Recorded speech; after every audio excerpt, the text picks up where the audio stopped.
kedua, perkawinan. Tahap perkawinan merupakan kelanjutan dari tahap perdagangan. Para pedagang yang datang lama-kelamaan menetap dan terbentuklah perkampungan yang dikenal dengan nama perpojan.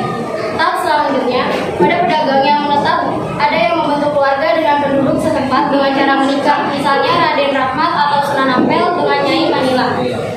Mengingat pernikahan Islam dengan agama lain tidak sah, maka penduduk lokal yang akan dinikahi harus memeluk Islam terlebih dahulu.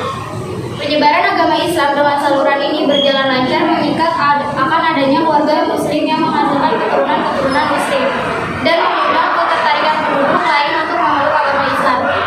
Dalam beberapa diceritakan adanya prosesinya antara lain Maulana Ishak menikahi putri Blambangan dan melahirkan Sunan Giri. Yang kedua, Babat Cirebon diceritakan perkawinan antara putri kaum Mantek dengan Sunan Gunung Jati. Ketiga, Babat Tuban menceritakan perkawinan antara Raden Ali Teja, putri Adipati Tuban dengan Syekh Abdul Rahman.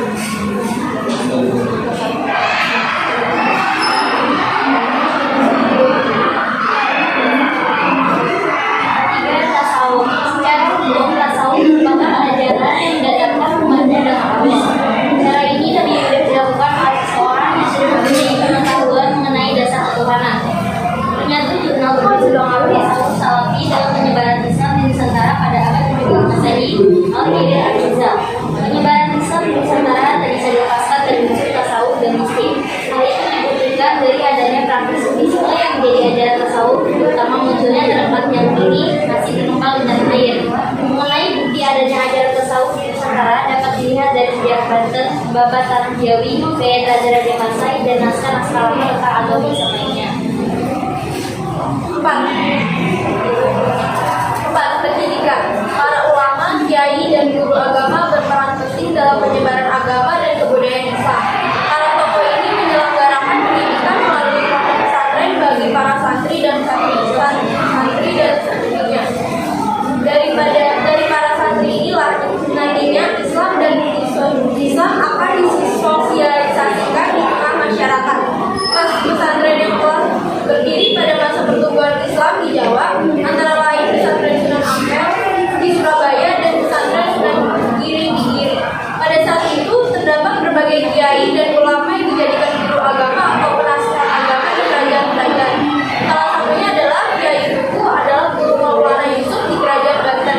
Kiai Ageng Sela adalah guru dari Jalan Mikir. Kiai Yusuf merupakan penasihat agama Sultan Ageng Tirtayas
dengan metode yang menarik dan rasanya senang.